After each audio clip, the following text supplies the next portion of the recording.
30-member mark. And before I introduce our public service announcement person, I just wanted to go over the structure of our meeting a little bit. We do things a little differently here. For example, Michael Dugan's going to interview Greg Gazin, and then at the end of that, we're going to have a questions and answer session. So if you have a burning desire to ask any one of them a question, feel free to do so. And we also have our regular evaluation sessions. We call our evaluators or producers. And then we have a round robin session, which is going to be conducted by Kelly Moore. She's going to be our executive producer and general evaluator there. So I'm just giving everyone a little bit of a heads up there. And with no further ado, I'm going to call on our public service announcement person, our very own public relations manager. But before we get started, George, our clock watcher, Dinesh, his PSA is 3 to 5 minutes. So green at 3, yellow at 4, red at 5, please. You got a thumbs up if you got that? Thank you. So please allow me to welcome our public relations manager, George Hazard, who's going to give us a public service announcement. Take it away, George. A public service announcement. Well, good evening, fellow Toastmasters and guests. It's a pleasure to be here at Podmasters Open House. I've been asked to share how Podmasters can help District 84, and just as importantly, how District 84 can help Podmasters. Let me touch on a few things that we want to bring up. And one of those things is that Podmasters isn't standing alone trying to recruit people. The district provides visibility by promoting your events and your achievements and your stories. And we do that through our website, our newsletter, and the social medias, from YouTube, Facebook, TikTok even. But we're trying to get the word out for you. And the district leaders also bring in mentorship and resources to help strengthen your club. And I gotta say, through district events, like the conferences and the trainings and contests, you gain powerful networking opportunities. You really do. And potential new members. Well, now, how does Podmasters help the district in return? Well, Podmasters brings something really fresh and exciting to Toastmasters.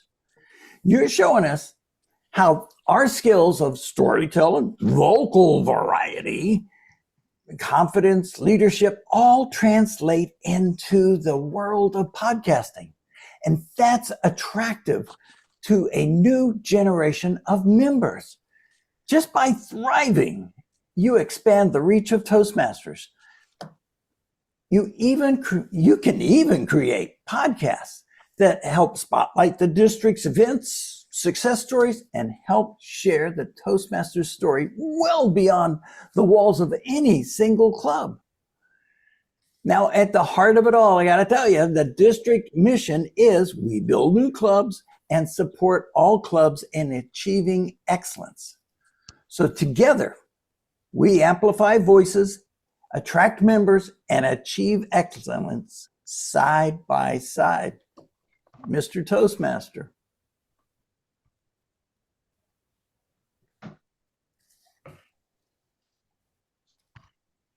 Thank you, George. And now we're going to go over our functionary roles. So our first functionary, who's already timed you, George, is going to be Dinesh Desai. And we're all advanced Toastmasters, so we know what their job is. We call him a clock watcher here. And Dinesh, if you could just raise your hand to let everybody know that you're the clock watcher, please, your virtual hand or your physical hand.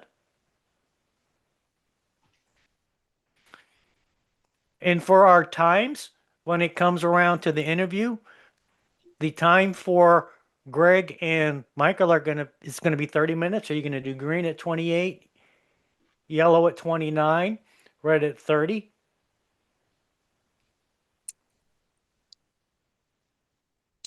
And then just explain to them where you're going to do the lights for the table topics. We do table topics. We do evaluations. If you want to explain that, George. Dinesh, Fred, please. slow down. Slow down. Repeat the times, please. For you and Greg, it's 30 minutes. So Dinesh is going to show the green at 28, the yellow at 29, and the red at 30. Dinesh, can I change that? Can I get green at 26 and then yellow at 28 and red at 29? Okay, he gave you a thumbs up. Thank you, Michael. Thank you.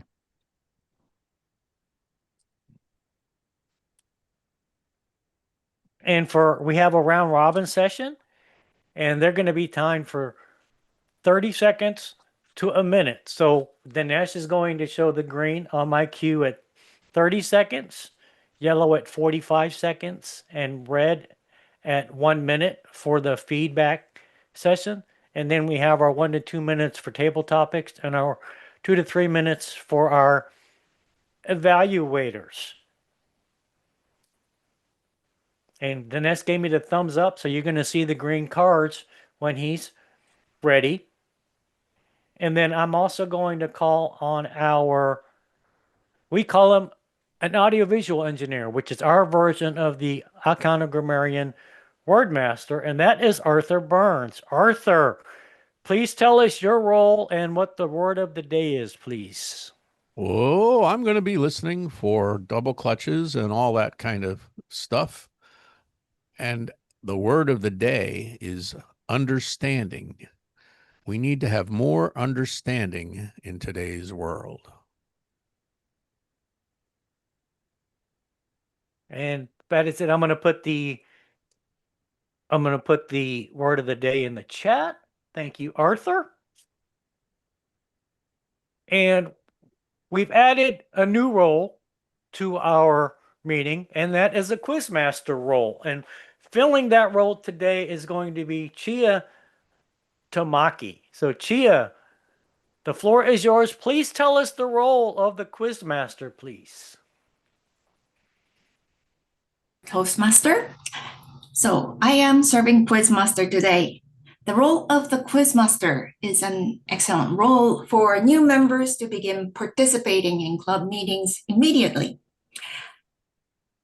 My role is to create 5-6 questions to test the audience listening skills and then ask the audience the questions you have developed during the meeting. It can be fun-packed, important statistics, interesting information that is showing up in different places in today's meeting. And I will serve this in the end of the meeting as my quiz. And that's my role. Thank you. Thank And you. we also have what we call an impromptu master, which is our table topics master. That's going to be filled by Carrie Dugan, and she'll introduce her role when we get there. And our executive producer, better known as our general evaluator, is Kelly Moore, and she'll tell us about her role when we get to that portion of the meeting as well. So now on to our podcasting portion of the meeting, where I introduce our interviewer, Michael Dugan. And he is a storyteller, career, and podcast coach, distinguished Toastmaster, Podmaster, and recipient of the 2017-2018 District Toastmaster of the Year Award. He is also the host of the Voice for Chefs podcast, a global platform that amplifies the voices of culinary professionals by sharing their stories, passions, and journeys. His podcast has reached listeners in over 90 countries and more than 800 cities worldwide.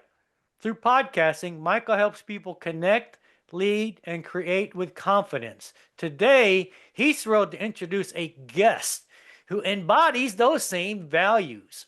Our special guest is Greg Gazin, Distinguished Toastmaster, writer, speaker, and the official host of the Toastmasters podcast. Please welcome to the virtual lectern, Michael Dugan. Thank you, Mr. Hostmaster, Toastmaster. Before I get started, I just want to tell you a really quick story. A couple months ago, it was midnight, and I was inviting people to a celebration, a 4-year celebration of the Voice for Chefs podcast. And we decided to have it right here in Podmasters. So I decided, why not? So I texted Greg and I said, would you be open to coming? And he was like, well, I'm kind of busy right now, but I'll try. And sure enough, he showed up and he brought this amazing energy. Like, I can't even describe it, just this incredible feeling of connection around the world.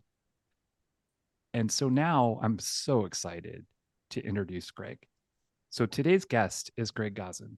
He's a proud Toastmaster for 23 years, 6-time distinguished Toastmaster, past District 42 directory. Let me try that again. Past District 42 director, known as Gadget Greg.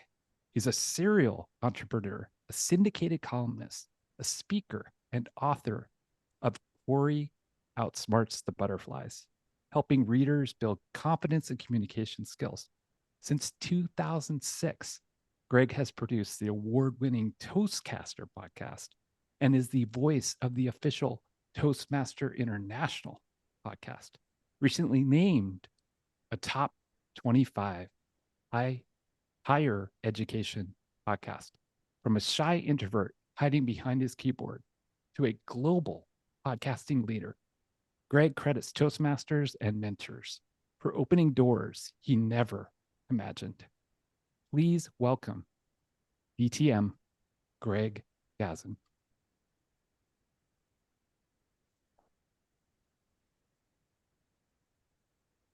Thank you, Michael. I am thrilled, just like everyone else, that you're here. It is very special to have you here at our open house. It's my honor. Well, I thought we'd kick it off with something that we talked about together. Can you tell us, and I understand you have almost like an obsession with a certain food. Can you tell us about that? I'm almost sorry I mentioned it to you, Michael, because That's you're a okay. chef. That's all right. I love pizza. And of course, as you are aware, there's so many different types of pizzas, but also the commercial pizza is quite often very, very salty or maybe too spicy.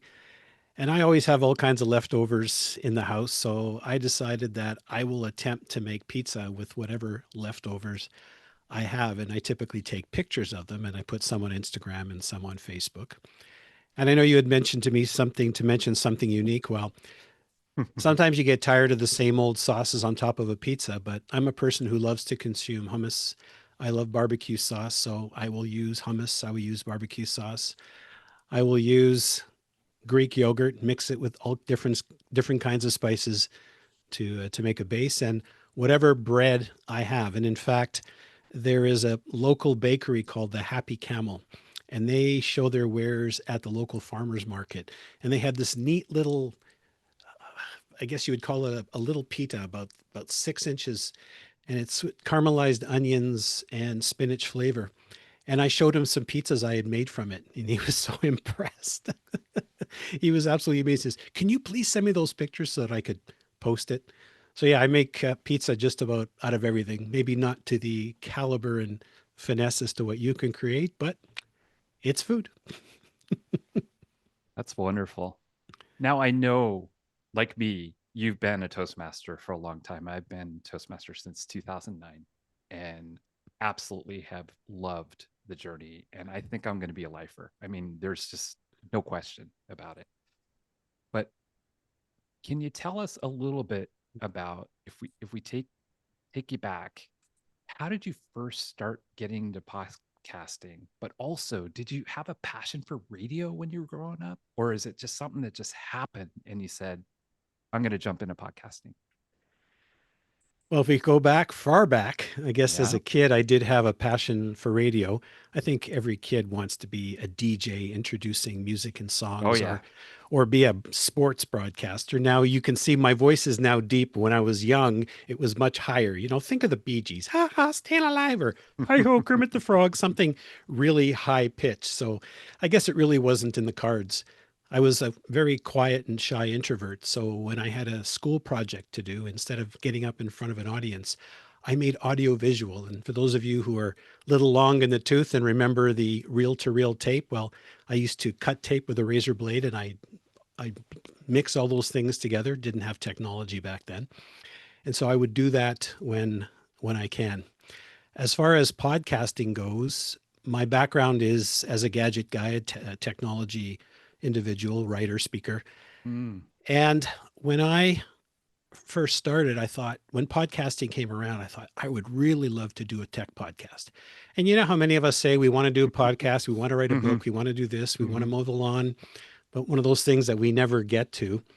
And then when it came time to do my HPL project, which is the high performance leadership project, now I believe it's part of level 5 in Pathways, I thought, why not do a podcast? And I thought, who better to interview than our district governor? And her name was Mona Cooley. And I said, Mona, and I was a what was I at that time? I think I was a division governor. Now they call it director. So I Okay. approached Mona. I said, Mona, I'm doing my HPL and I want to interview for a podcast. She says, great, Greg.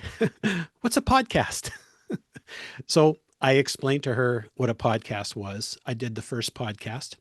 I called the podcast Toastcaster, a podcast for Toastmasters. And what started off as one episode is now, I think, about 180 or 190. And I started that back in 2006. So that was like 19 years ago, when there were maybe 7 or 8 thousand podcasts.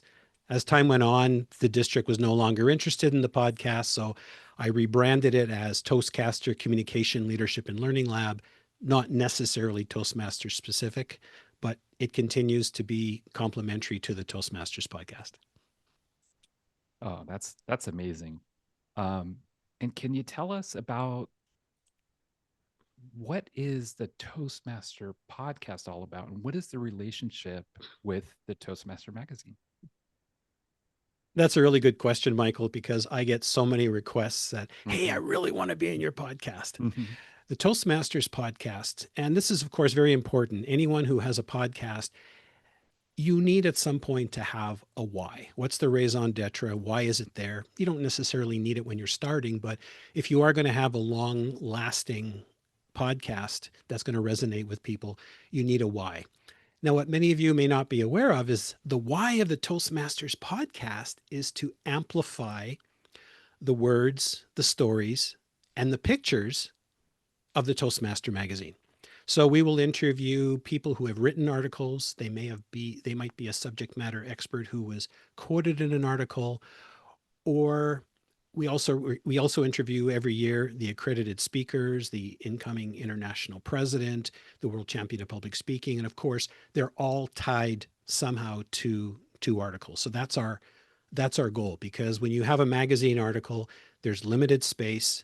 And quite often, when you read an article, you go, oh, I'd love to know a little bit more. Can you tell me more? So, what we do is we're able to dig a little deeper, but also we're able to put a voice to those words, especially if it's an article that's written by the author. Oh, that's fantastic. I love the relationship, and I'm a big fan, Greg. I've been a big fan for a while, and listened to probably 15 to 20 episodes. And what I've noticed and what I love, you call back to other episodes, but you also connect the magazine articles to the interviews. And that's really powerful, for me to feel that. So since we're talking about your episodes, are there any that really resonated with you when you look back? Is there any that you had this interview, you really connected to a guest, and you just walked away feeling inspired, you know, energized, or you walked away with a really powerful lesson? The truth is there's so many, and I each know. one is so different. Some of them are serious, some of them are serious, some of them are deep, some of them are lighthearted, some of them are fun. And there are some with topics that I know nothing about. So of course it needs a lot more in-depth research. But the one that resonates with me, it's probably the most memorable. And it was episode 104, where I interviewed a lady named Sarah Safari. That's actually her name. I did ask her if that was her real name or whether that was a pen name. She was hanging off Mount Everest when the earthquake hit in 2014 that killed 20,000 people in Kathmandu. And she was literally hanging for dear life. And she's also a Toastmaster. And I still remember, and in fact, as I'm thinking about it now, I've got shivers down my spine because listening to her recount her story.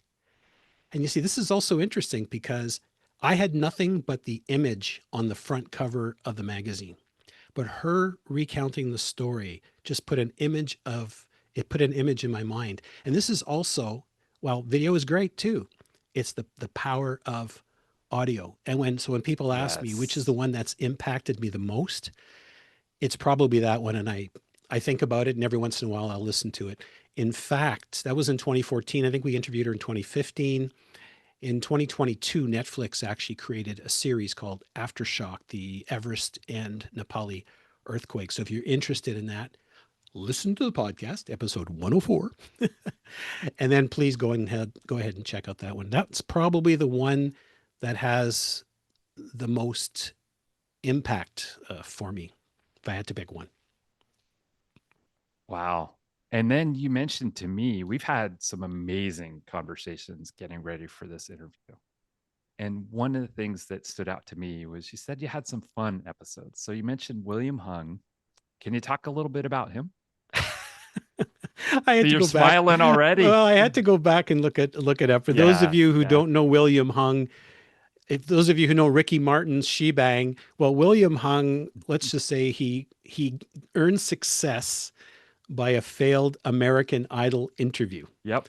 And the funny thing is William was actually, I'm not sure if he still is now, but at the time we spoke to him, he was actually a Toastmaster. So he shared a little bit about his journey. At that time, he was putting out a new book. And I remember him saying, yeah, I did my audition and the producers loved it and the staff loved it and the audience loved it. But he said, Paula and Simon and Randy, he said, not so much. And when you think about what Toastmasters evaluations are like, they're very supportive. Well, Simon wasn't very supportive. So we had a really, really good time. We also interviewed another gentleman, and now his name eludes me. He talked about being a clown. That was another one that was That's right. a lot of fun. And even interviewing the world champs. The great thing about interviewing the world champs is you can you can catch their speeches on YouTube if you hadn't attended the conference.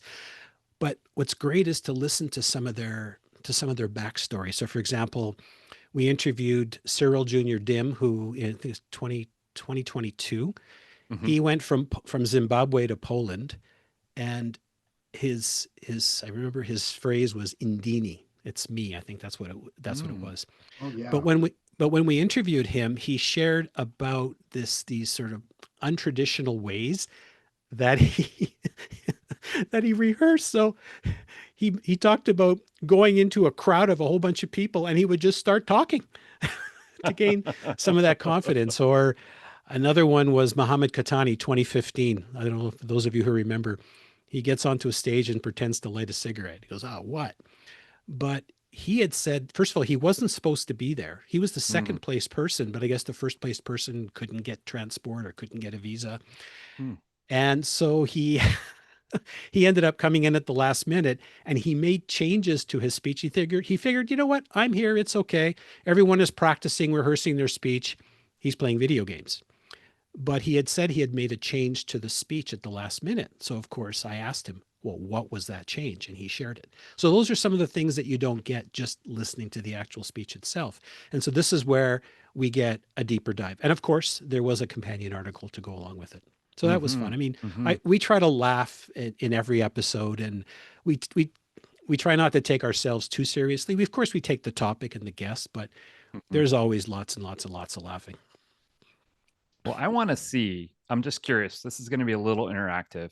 Okay. Within everyone that's listening and watching today, show of hands, have you listened to Greg's amazing podcast? Because I am addicted. So I'd love to see some hands up there. Paul, I see a lot of them, which is Jen. I see a lot of them. My wife has listened. So anyway, if you haven't, I'm just going to stop right now. You have to go out and listen to this podcast, because if you're at all interested in podcasting, this is an education. The way that Greg connects to his guests, the way that he paces himself, the cadence, all of those things we learn in Toastmasters, but he's perfected those. And to me, I told him this, and I'm just going to say it. When I listen to these episodes, I feel like I'm listening to Santa Claus. I just feel there's this certain energy that you have, and it's similar to mine. And I really have respect for that, because there are podcasters out there that they use it to intimidate people. And it's horrible. It's like, I don't know why they do that, but I interview chefs. And when they come on, I want them to feel so comfortable and so energized. That's what you give people. That's what you give your guests, Greg. And not only that, you do this amazing deep dive research preparing for this. You put me through the ringer, and I am so glad you did, because I feel like for the past month and a half, I've been mentored by someone that I really look up to. So I had to just put that out there. It was just burning inside me. But Santa Claus, eh? Okay. Santa Claus, that's yeah, right. Thanks. I'm I not know, kidding. I have put on a little weight lately. Yeah. Yeah. Yeah. Have you ever dressed up as Santa Claus? No, not recently. No. Okay. Well, I could feel the energy in this virtual room. As I said that, I could just feel it. So I appreciate what you're saying. I want to Yeah. say that a lot of how things have evolved are because of Toastmasters. Mhm. When I produce a podcast, I make sure that I will listen to it over and over and over again. And that's not just because I'm vain or anything. It's because I want to listen to what I did well and where I can improve. And in fact, I always ask my guests for feedback as well. And it's really, really important, because sometimes there's a better way of doing things. Now, what you hear, of course, is a polished episode. But let me just tell you how much is left on the cutting room floor. Yeah. Because I flub and trip over my words all the time. And in fact, now I forgot which episode number it was. I wrote down most of the ones here that I was going to mention. Mhm. It's called Confessions of a Podcast Host. It was released January 1st of 2021, and it was the start to the new year. And it was a companion. Toastmasters had asked me to write an article for the magazine called, well, I created it. They didn't tell me what to call it. They asked me to write a magazine article on podcasting. So I created an article, Is There a Podcast in Your Future? And I was very blessed to the fact that they loved it so much that they put it on the cover. And as a companion, instead of just going through what was in the article, Ryan and I, my former co-host at the time, he said, why don't we just have a little fun? Because, I love it. in reality, what goes on in the background. But I mean, we try to be transparent. And sometimes when there's funny things, we might leave it in. But again, we value people's time. And there are thousands not thousands, there are millions of podcasts out there. And we want to make sure that people get value for our time. But if you'd like, I can share a couple if you'd like. Yeah. Let's do that. First one was kind of funny. In fact, if you listen to the episode, I had to go back and listen to it again to remind myself of our faux pas and miscues. And the first one is kind of ironic, Michael, because we were interviewing a chef. Oh, I love it. I love it. Yeah, her name is Shelly Ann Lovell. She's from Trinidad. And we call it Going from Frying Pan into the Fire. It was, for her, the episode was entitled Leadership in the Kitchen, and she was on the cover of that episode of the magazine. And what had happened was she was in Trinidad, and she had said to me, she says, Greg, I'm in the Atlantic time zone. I said, okay, well, Atlantic, I'm in Mountain. She's in Atlantic, 3-hour time difference. So I phone her, and she's in her car. And she's really not impressed. No, actually, she was pretty good with it. What I hadn't realized was that we are in it's 3 time zones, but they don't change their clocks. We do. So it was a different time at the time I had phoned her. And in between the time I had scheduled the podcast and the time that we had spoken, I believe there was a time change. So again, we encourage to, that's why I always make sure whenever I'm speaking with someone is to make sure I use timeanddate.com, especially when you've got multiple people on the podcast at 3 different places in the world. Excuse me, you want to make sure that you get your time. Judy Carter, and I don't know if those of you who know who Judy Carter is, she's a comedian.